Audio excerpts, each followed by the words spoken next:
नमस्कार जय जगन्नाथ दर्शक बंधु एसपी एस्ट्रोलॉजी ओडिशा चैनल प्रसारित मासिक राशिफल कार्यक्रम को आपण मानक स्वागत।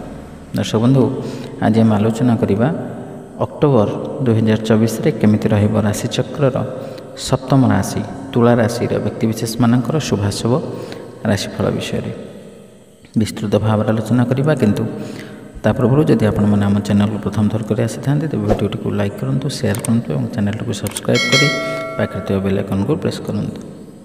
दर्शक बंधु चलतु आरंभ करवा आज आलोचना चक्र अक्टोबर मासरे केमिति रहिबो तुला राशि व्यक्तिविशेष मानकर शुभाशुभ भाग्यफल विषय रे।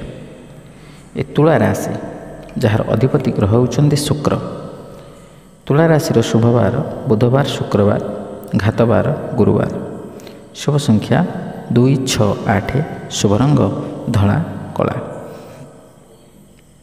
दर्शक बंधु यही तुला राशि व्यक्तिविशेष मानकर अक्टोबर मासरे कौन रहिबो गोचरीय ग्रह स्थिति।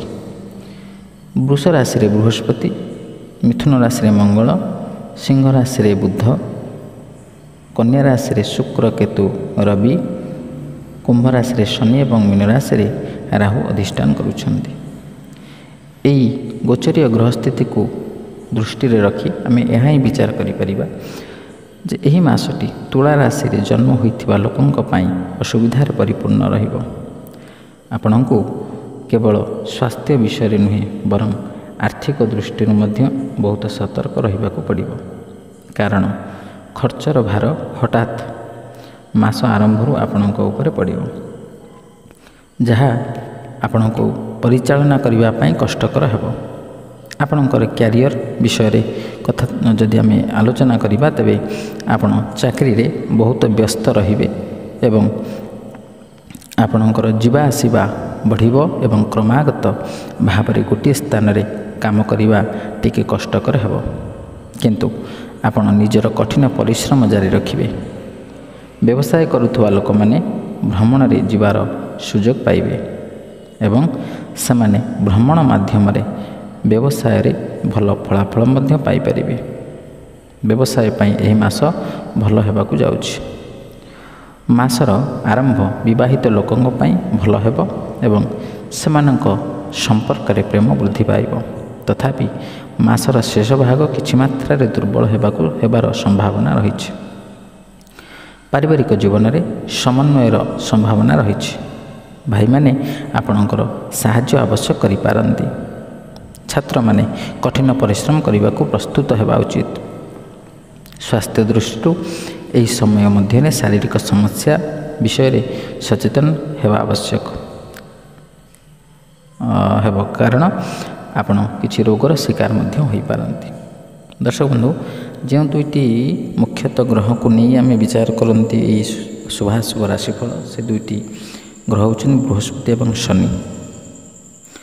जो दुईटी ग्रह आपण राशि बृहस्पति अष्टमस्थ और शनि पंचमस्थ। प्रथम जदि आम बृहस्पति कथा आलोचना करवा तेबे बृहस्पति गोचरीय स्थिति अनुसार द्वितीय, पंचम, सप्तम, नवम एवं एकादश स्थान रे शुभ फल प्रदान करिथांती। ए बृहस्पति होउछन्ति धन धान्यर कारक, विद्या बुद्धिर कारक, जस कीर्तिर कारक, आध्यात्मिकतावादीर कारक। तेणु यही बृहस्पति आपणक राशि वर्तमान अष्टमस्थ। ये अष्टम भाव आम विभिन्न प्रकार रोग, शारीरिक अवस्थिति एवं विभिन्न प्रकार शत्रु आदि विषय आलोचना करिथांती वा विचार करिथांती। तेणु बृहस्पति अष्टम स्थान रे निश्चित भाव में आपण को अशुभ फल प्रदान करिवो। प्रथम यदि आलोचना करवा तेबे ए बृहस्पति आपण मानक जो माने व्यवसाय क्षेत्र रोचंती, व्यवसाय क्षेत्र रे भल फल एते मात्रा रे न दे पारे, किंतु आपणकर आय रहिबो, व्यवसाय रे लाभ मध्य हबो। किंतु सामूहिक स्तर रे देखिबा को गले आपणकर आय ठारू व्यय निश्चित भाव रे अधिक रहिबो एवं आपणकर अଯଥା खर्च गुड़ाए हेब। आपण शारीरिक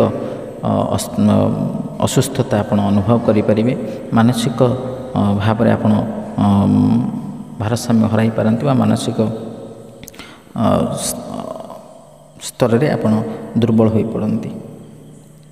ଏବଂ ଯେଉଁମାନେ ସେୟାର ମାର୍କେଟର ଅର୍ଥ ବିନିଯୋଗ କରୁଛନ୍ତି ସେମାନେ ଏ ସମୟ ମଧ୍ୟରେ ନିଶ୍ଚିତ ଭାବରେ ସତର୍କତା ଅବଲମ୍ବନ କରନ୍ତୁ, ନହେଲେ ଆପଣଙ୍କର ଅର୍ଥ ନିଶ୍ଚିତ ଭାବରେ ଲସ୍ ହୋଇପାରେ ବା ଆପଣଙ୍କର ସେୟାର ଡାଉନ୍ ହେଲେ ଆପଣ ଆକସ୍ମିକ ଭାବରେ କ୍ଷତିରେ ପଡ଼ିପାରନ୍ତି। ଆଧ୍ୟାତ୍ମିକ କ୍ଷେତ୍ରରେ ଯେଉଁମାନେ ଅଛନ୍ତି ସେମାନେ ଆଧ୍ୟାତ୍ମିକତା ମାର୍ଗରୁ ସାମାନ୍ୟ ଭାବରେ ବିରତ ହୋଇପାରନ୍ତି ବା ଅନାଗ୍ରହୀ ପ୍ରକାଶ କରିପାରନ୍ତି ଏବଂ ବିଦ୍ୟାର୍ଥୀମାନେ ପାଠପଢ଼ାରେ ଅନାଗ୍ରହୀ ହେବେ ଏବଂ ଅନ୍ୟ ବିଷୟ ଉପରେ ଧ୍ୟାନ ଦେବେ, ଯାହାଦ୍ୱାରା କି ଆପଣ ପାଠପଢ଼ାରୁ ବିରତ ହୋଇପାରନ୍ତି। ତେଣୁ କଠିନ ପରିଶ୍ରମ କରିବା ଆବଶ୍ୟକ।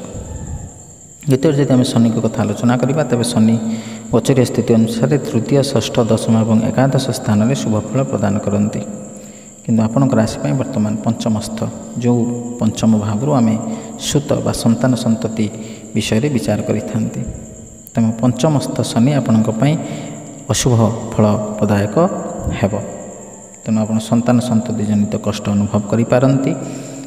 ତେଣୁ ଆପଣ ସତର୍କ ରହିବା ଆବଶ୍ୟକ। ଦର୍ଶକ ବନ୍ଧୁ, ଯେଉଁ ବିସ୍ତୃତ ଭାବରେ ଆମେ ଶୁଭାଶୁଭ ଫଳ କଥା ଆଲୋଚନା କଲେ, ସେଇ ଅଶୁଭ ଫଳକୁ ପରିତ୍ୟାଗ କରି ଶୁଭ ଫଳ ପ୍ରାପ୍ତ କରିବା ନିମନ୍ତେ ଆମେ କେତେଗୁଡ଼ିଏ ପ୍ରତିକାର ବିଷୟରେ ମଧ୍ୟ ଆଲୋଚନା କରିବା।